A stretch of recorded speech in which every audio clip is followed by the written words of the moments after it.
Sa mga kababayan natin na green card holder, lagi po nating tandaan ang mga travel tips na ito. Unang-una, kailangan ang green card mo ay valid and unexpired. Pangalawa, dapat kung meron kang dalang passport ay mag-match ang name na ito sa iyong green card. Pareho po dapat na mag-match ang mga first name, middle name at last name. Pangatlo, remove conditions sa card bago mag-travel. At pang-apat na kailangan aware ka rin kung meron kang criminal conviction or deportable offense kung babiyahe ka pabalik ng Amerika. Kung ikaw ay isang green card holder, pwede kang mag-travel outside of the US. Wala kang dapat ikabahala. Kung ikaw ay merong conviction or criminal conviction at ikaw ay magta-travel, ikaw ay dapat mag-ingat. Pero kung wala ka namang criminal conviction, ay huwag kang mabahala kung ikaw ay magta-travel abroad at hindi ka dapat hulihin. Meron tayong isang kababayan na nag-travel sa Pilipinas at isa siyang green card holder at kababalik niya lang sa Amerika noong June 15, 2025. Wala pong problema. Ang tinanong lang daw sa kanya ay, "How long have you been gone?" At ang sabi niya ay 3 weeks at yun lang. Kung wala ka namang mga kaso or criminal records ay walang problema. Anytime makakabalik ka sa Amerika. At tama po ito dahil ako ay nagbiyahe sa Pilipinas nitong July at wala namang problema sa ibang green card holders. So the people who are the most at risk in the immigration process, first and foremost, is obviously if you're not a U.S. citizen. So it doesn't matter if you're a resident or just a visa holder. You are at risk if you have some sort of criminal history. So if you're a green card holder, certain convictions make you removable, certain convictions do not. If you're here on a visa, however, and you have some sort of criminal history or arrest history, your risk is much higher because any arrest can technically revoke your visa. So it kind of varies, but that's the first level of risk, is the people that are here with some sort of criminal conviction. And then after that would be people who've overstayed their visas and they're no longer allowed to remain in the United States. They've been kind of flying under the radar. That's probably the next greatest risk group.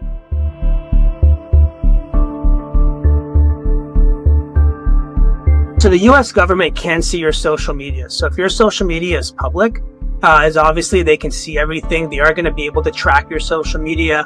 They can track what you post, what you're commenting on, what you're liking. I've seen them go in so far to look at the Telegram message groups, to look at the WhatsApp groups. So they're going to be able to track that and see what you are engaging in. And it's the US government, so they just have to have what's called a reason to believe standard. So they don't have to prove you guilty by reasonable doubt, preponderance of evidence. None of that stuff matters.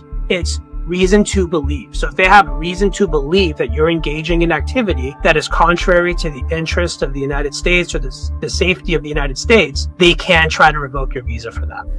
Balitang-balita dito sa Amerika ang pagkakahuli sa isang Pinay na green card holder na na-detain ng Immigration and Customs Enforcement. Ano po ba ang dahilan kung bakit siya na-detain pagkatapos ng kanyang bakasyon sa Pilipinas? So siya ay isang green card holder at siya ay nagbiyahe from Philippines at nakabalik na po siya dito sa Amerika. Laging tatandaan na may mga deportable offenses kung ikaw ay may nakomit na crime dito sa Amerika. So kahit na ikaw ay isang green card holder, hindi ka 100% protected ng iyong legal status. Base sa ulat, itong Filipino green card holder ay merong prior criminal charges. Napakahigpit na ng Trump administration at ang Pinoy green card holder ay nagbakasyon po sa Bahamas at hinuli siya sa North Carolina Airport. Nakakaapekto ba sa status ng permanent residency ang pagbabiyahe palabas ng Amerika? Hindi po ito nakakaapekto. So, depende po kung gaano po kayo katagal na nawala sa unless kung ang pagta-travel ay lumagpas na sa 1 taon. Para sa mga green card holder, tandaan po ninyo na merong executive order na inisyu si President Donald Trump at ito ay ang Protecting the American People Against Invasion.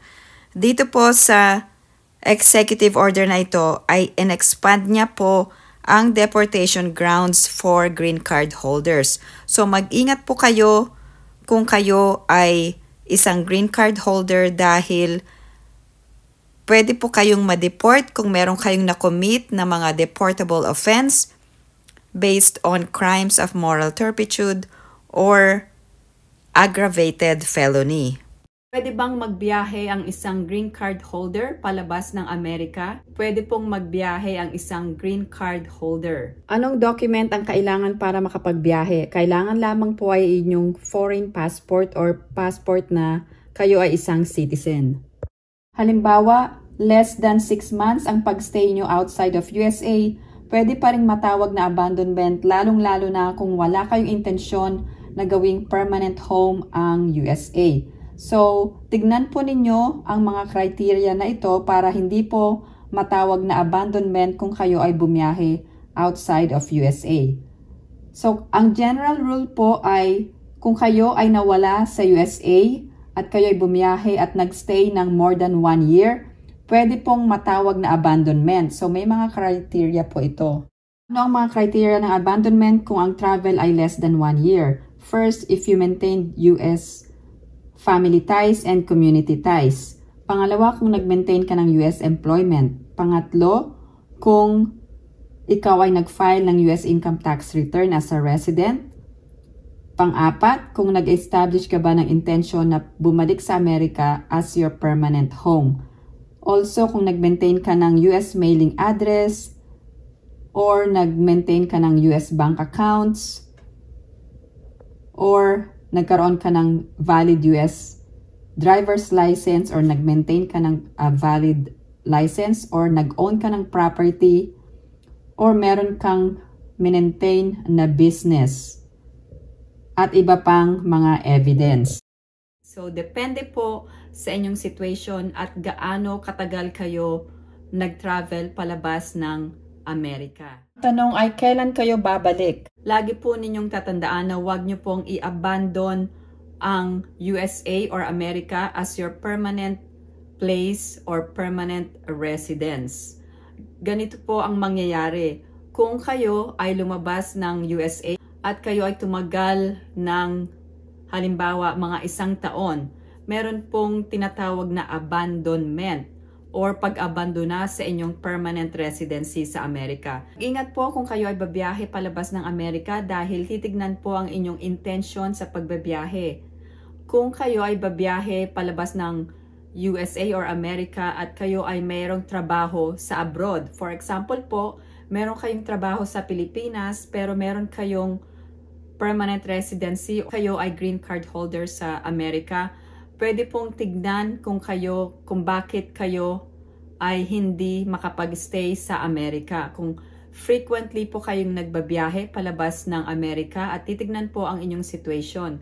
Kailangan po, wag nyo pong i-abandon ang inyong permanent residency. Ano-ano po ba ang mga factors para makita ang inyong intensyon na kayo ay hindi nag-abandon ng inyong permanent residency sa Amerika? Unang-una, titignan ang inyong family or social ties. So, titignan kung meron po kayong pamilya sa Amerika, asawa, mga anak, or kung meron kayong trabaho or kung kayo ay nag-aaral. Hindi po tinatawag na abandonment kung kayo ay nagstay outside of the USA ng less than 1 year. Kung meron po kayong trabaho sa USA, at meron po kayong pamilya, yun pong tinatawag na family or social ties. Ang iba pong mga factors para makita na hindi kayo nag-abandon ng inyong permanent residency sa Amerika ay kung kayo ay nag-file ng US tax return every year. Kung kayo po ay nagpa-file ng US tax return, ibig sabihin hindi po kayo nag-abandon ng inyong permanent residency. At kung kayo po ay merong intensyon na bumalik sa Amerika para manirahan dito or magstay dito permanently, hindi po tinatawag na abandonment kung kayo po ay nag-travel frequently palabas ng Amerika. Ngayon, halimbawa, mag-i-stay palabas ng Amerika ng mahigit sa 1 taon. Kailangan po meron po kayong re-entry permit. Ito pong re-entry permit ay bibigyan kayo ng privilege na makabalik ng Amerika kahit na kayo ay nag-stay outside ng USA for more than 1 year. So, ibig sabihin, kailangan makakuha muna kayo ng re-entry permit. Meron pong form ang re-entry permit at dapat meron po kayo nito bago po kayo bumiyahe. Ang Form I-131 ay ang Application for Travel Document. So, i-check nyo lang po ito sa USCIS website. Punta po kayo sa Form Details, sa Forms and Document Downloads.